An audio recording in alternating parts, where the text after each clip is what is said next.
So yan guys, no, mayroon tayo ditong air cooler, no. Ito yung brand, no. Firefly. Ayan.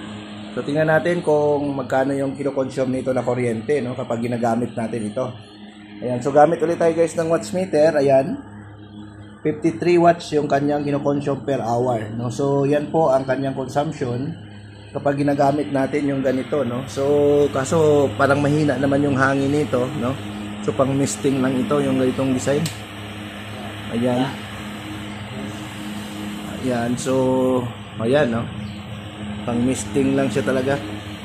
No, so tingnan natin kung magkano yung kuryente na kinakain niya. Ayan, no. 53.8 watts per hour ang kino-consume. So compute natin guys kung magkano yung nakakain nito, okay?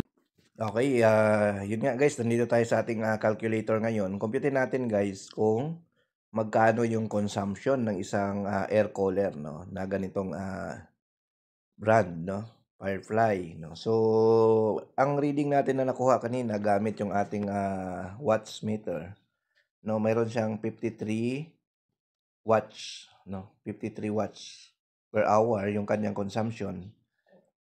So ang gagawin natin, i-convert natin siya into kilowatts, no. So i-divide natin siya sa 1,000. So 1,000 ang lumalabas ay 0.00553, no? Kilowatts per hour yung kanyang consumption. So para ma-compute natin yung binabayaran natin dito, i-multiply natin ito kung magkano yung rate natin sa ating lugar. Tulad sa Laguna, ang rate namin dito is 11.38 pesos per kilowatt. So multiply natin sa 11.38 pesos, no? So lumalabas bawat oras ay kumakain siya ng 0.06 pesos per hour. No, so sabihin natin ginagamit natin ito ng 12 hours a day. So multiply natin sa 12. So meron kang 7 pesos per day na consumption. So multiply natin sa 30 days, isang buwan natin gagamitin. So 217 pesos per day ang ating consumption sa ganitong uri ng air cooler, no. So kung more than 12 hours yung gamit nyo, mas tataas pa siya ng konti, no. Or kung below 12 hours lang yung paggamit, mababa yung consumption. So yun po guys, no, sana makatulong yung ating mga review sa mga appliances kung magkano or